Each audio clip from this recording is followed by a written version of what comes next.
Senhora Presidenta, senhores deputados, público aqui presente, também os que nos acompanham pela TV Assembleia.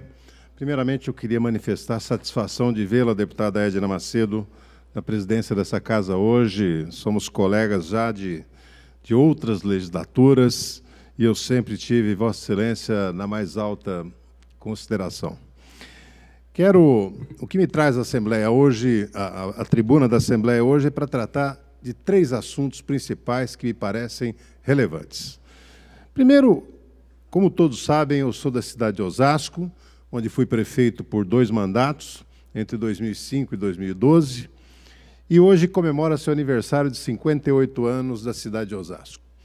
E eu quero me congratular com o seu povo, falar que Osasco viveu uma epopeia de desenvolvimento como poucas vezes visto. Foi o último bairro da capital de São Paulo a se emancipar, se tornar uma cidade. Outros tentaram depois, não conseguiram. Então, em 1962, Osasco tornou-se um bairro. É uma cidade que tem aproximadamente 700 mil habitantes, acumula problemas imensos, mas também deu um salto importante. Eu tenho orgulho, deputada Edna, de quando eu assumi a prefeitura, em janeiro de 2005, Osasco ocupava a 25ª posição no produto interno bruto entre as cidades brasileiras. Era a 25ª economia do Brasil. Quando eu saí em 2012, ela era a 11ª. E continuou crescendo. Hoje ela é a 6ª cidade mais forte economicamente do Brasil, né? E a 2ª de São Paulo. Ela perde em São Paulo apenas para a capital. Isso não foi obra do acaso, isso foi obra de uma série de medidas que foram tomadas, do novo Código Tributário da cidade, de investimento em infraestrutura, em capacitação de mão de obras, em desburocratização no processo de abertura, de encerramento de empresas. Enfim, uma série de medidas que propiciaram criar um ambiente muito favorável a novos negócios, novos empregos na nossa querida Osasco. Por conta disso, eu fui escolhido, tenho muito orgulho e guardo esse título com carinho, de prefeito empreendedor do ano de 2009 pelo SEBRAE. Fui um dos 10 prefeitos escolhidos em São Paulo, e escolhidos no país, e tenho muito orgulho disso. Então, meu abraço a toda a população de Osasco, minha alegria de ter contribuído para esse crescimento também. A segunda questão que me traz aqui, presidenta, é um assunto que hoje esteve em toda a mídia e está a envergonhar o Estado de São Paulo, a Secretaria da Educação, e manchar uma corporação que é respeitada e deve ser respeitada pela legalidade, não ser temida, que é a Polícia Militar de São Paulo. Ontem nós tivemos na minha região, na região do Butantã, próximo a Osasco, um episódio lamentável de agressão a estudantes dentro da escola Emídio de Barros, né? Uma vergonha. Eu pediria que o nosso amigo colocasse aqui o vídeo das agressões sofridas por alunos ali naquela escola, que realmente eu considero lamentável. Pode colocar. Grava. Agressão a Emídio, policial. Não fazer nada. Vocês veem uma covardia atrás de covardia. Um único estudante agredido de maneira covarde e desnecessária, sabe? E a questão mais relevante, ó, a arma apontada para alunos dentro da escola, né? Uma atitude totalmente irresponsável, fora da conduta apregoada e vamos dizer, que deve ser considerada e levada em conta pela Polícia Militar nas abordagens. Existe um protocolo de como a polícia deve agir. Ela não pode agir, ali é o Estado agindo, ela não pode agir com a raiva do agente que está ali na hora. E eu lamento, porque a Polícia Militar é uma corporação respeitada, é uma corporação que age em defesa da segurança pública do Estado. No entanto, quando há exageros, ela tem que ser dito.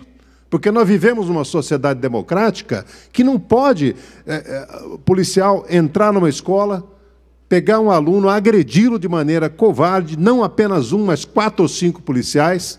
Quer dizer, para que fazer isso? E aí, quando nós pegamos o motivo pelo qual esse aluno foi agredido, que é o mais lamentável. O aluno estava lá porque queria estudar naquela escola, a diretora disse que não tinha vaga e chamou a polícia para tirá-lo de dentro da escola. Ou seja, nós estamos diante de um aluno que estava batalhando para estudar. Ele não estava lá para praticar vandalismo ou qualquer outra coisa. Bom, ele pode não ter sido da maneira mais adequada ficar ali, mas a polícia militar precisa agir de acordo com a lei, não é agir, sabe, dessa forma, com agressão, puxando arma para alunos dentro da escola. Onde nós estamos? Se nós somos o principal estado do país, nós precisamos dar o exemplo de como se trata a questão da segurança pública. Sabe? E a maneira de enfrentar, de resolver problemas, não pode ser baseado na violência ou na covardia, como foi o caso. Dominado, chega-se, chuta ele no chão, chega-se e dá uma rasteira nele no chão, já dominado. Quer dizer, é uma coisa totalmente fora de propósito. E eu estou pedindo, vou oficiar a 5 órgãos, que eu acho que esses casos precisam ser explicados e precisam ser, se tiver responsável, precisa ser punido. Então, vamos oficiar a Procuradoria-Geral de Justiça de São Paulo, para que o Ministério Público tome as providências. A Ouvidoria Pública de São Paulo, agora tem um novo ouvidor, e ele precisa mostrar já que ele veio... Aqui veio, ele era o 3º colocado na lista, o Dória nomeou ele assim mesmo, então ele precisa mostrar algum trabalho, e essa é a hora dele mostrar trabalho. A 3ª é a Corregedoria da Polícia Militar. Ela que é o órgão apropriado para apurar excessos da própria polícia. Em 4º, a Comissão de Direitos Humanos desta Assembleia Legislativa, que precisa agir, porque se está diante de um evento de desrespeito aos direitos humanos. E, por último, a Secretaria de Educação do Estado, porque a ação da diretora também foi totalmente inconveniente. Uma diretora que, na falta de uma vaga, ao invés de chamar o aluno, conversar, tentar encaminhá-lo para outra sala ou para outro lugar, a primeira providência dela é chamar a polícia para agir dessa forma. Como é que nós podemos fazer e como é que nós vamos agir, sabe, diante de tudo quanto é conflito que surge? É nessa base que vai se resolver? Não está correto. E eu espero que tenha providência. Por último, presidente, eu gostaria de abordar um assunto aqui que também tem sido recorrente nessa legislatura e chamar a atenção dos senhores deputados e da mesa diretora da Assembleia para ela.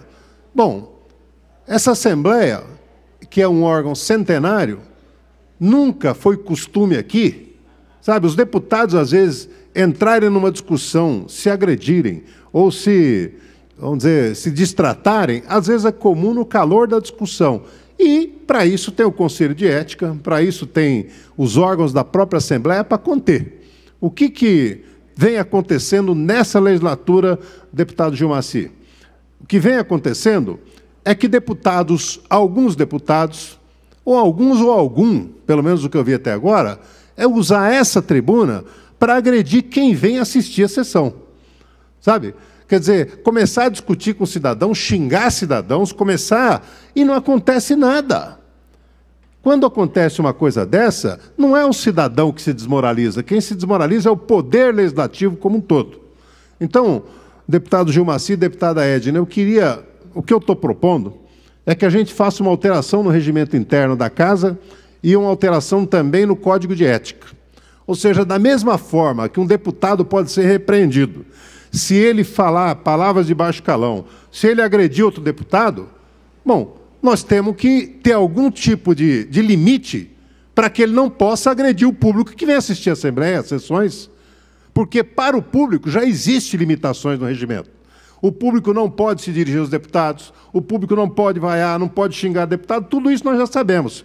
Agora nós estamos diante de uma situação completamente nova, que é deputado agredindo o público, sabe? Então, eu espero que eu estou propondo que a gente mude o regimento para prever também que o presidente ele mande cortar expressões da ata dirigidas ao público com palavras desrespeitosas.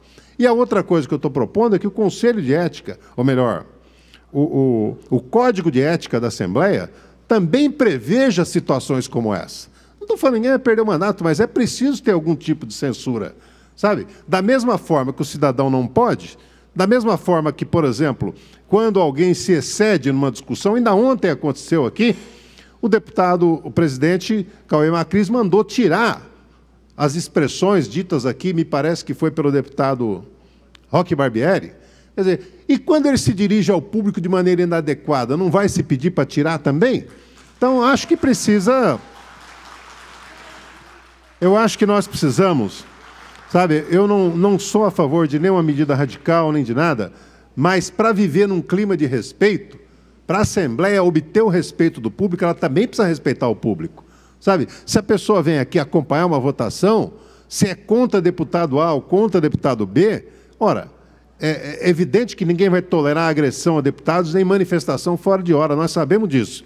Agora, alguém assumir essa tribuna, tendo tanto problema em São Paulo para discutir, e o único argumento que ele encontra é xingar quem está na plateia, eu acho isso completamente inaceitável e acho isso uma atitude que diminui o tamanho desse poder legislativo, o que está a reclamar de todos nós, uma atitude em defesa das nossas prerrogativas e do nome dessa Assembleia Legislativa.